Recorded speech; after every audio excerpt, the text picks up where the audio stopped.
That's no moon. That's a spaceport.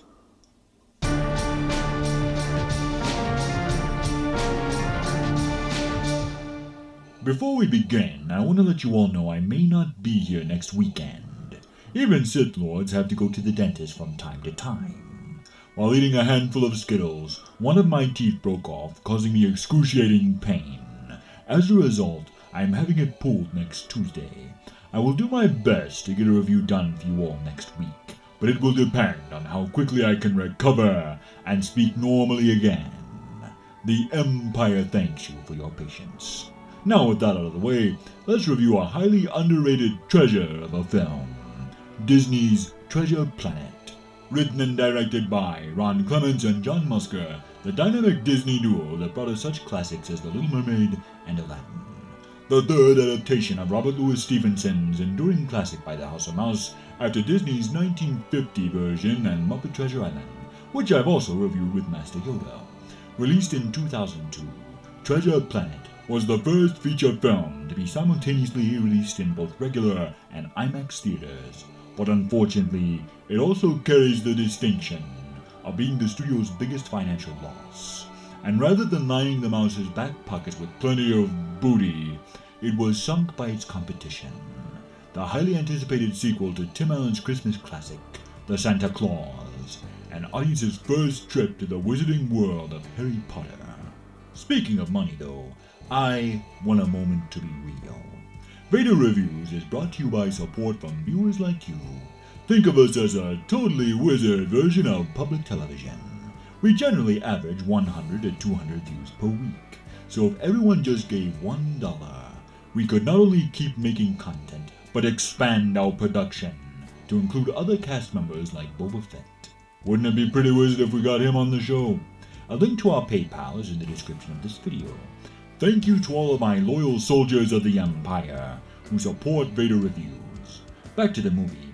Our film begins as a young Jim Hawkins reads a holographic pop-up book with his mother, played by Laurie Metcalf, who most of my viewers will recognize as the voice of Andy's mom in Toy Story. His quaint little bedtime story tells the tale of murder and piracy as Captain Nathaniel Flint attacks merchant ships all across the galaxy, stowing his treasure with the loot from 1,000 worlds on Treasure Planet.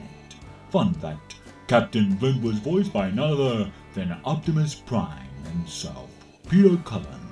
But unfortunately, his other scenes were cut as they were deemed too violent and intense for younger audiences.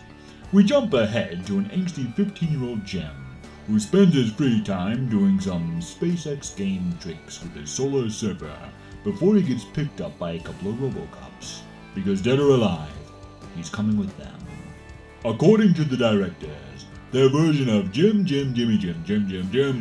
was based on the original Rebel Without a Cause, 1950s icon James Dean, who also served as George Lucas's inspiration for my younger self in the prequel trilogy.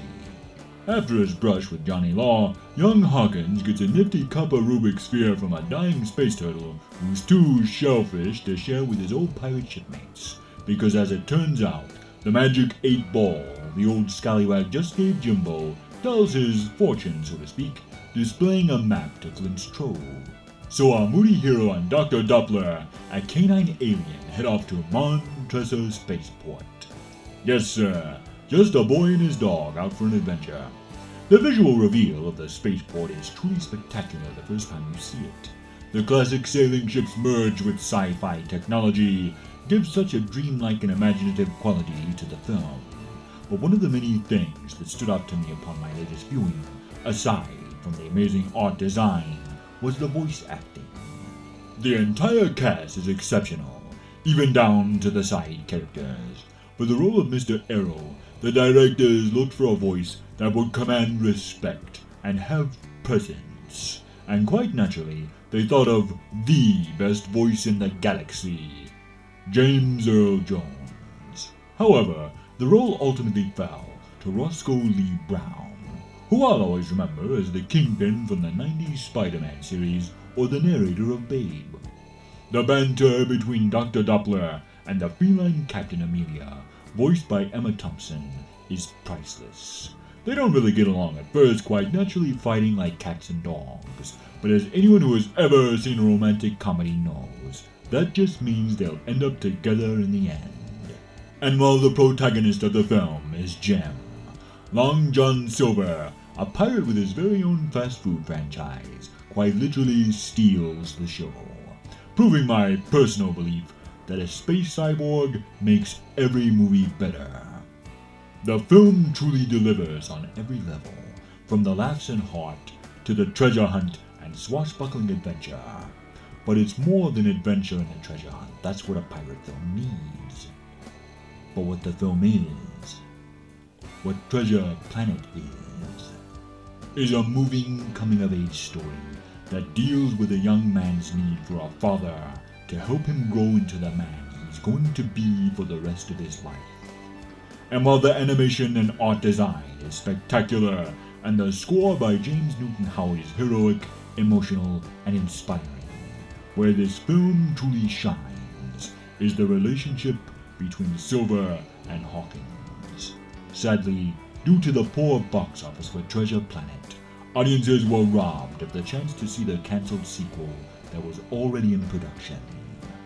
The film would have followed Jim's adventures at the Academy, where he, his love interest Kate, and Silver would have to team up to stop the evil Ironbeard voiced by the Green Goblin himself, Willem Dafoe, who is attempting to break his old crew out of the prison asteroid Botany Bay. It really would have been great to spend some more time in this universe. In the end, Treasure Planet is a criminally underrated film that any fan of animation should track down. There is so much life and emotion in every frame. It is truly an impressive feat of hand-drawn animation, worthy of the legacy of Walt Disney himself. The film also has a particular resonance with boys, and inspires young men that they have the makings of greatness in them, as long as they step out and become the men they were born to be. It is a powerful and important message, particularly in this day and age. If you're looking for a fresh take on a classic adventure that is full of heart, laughs, and breathtaking animation, X marks the spot. Treasure Planet is pure gold. So for its memorable characters, beautiful hand-drawn animation, artful aesthetic, emotional complexity, meaningful themes of the importance of a father figure in a young man's life, and the excellent film score by James Newton Howard, I give this film 5 out of 5 Death Stars. Treasure Planet is impressive. Most impressive. This has been Vader Reviews. Be sure to like, comment, subscribe, and hit that bell for notifications. And follow me on Twitter @VaderReviews. Join the Empire today. You do not yet realize your importance. Share these videos, and together we will rule the internet. And always remember, you've got the makings of greatness in you.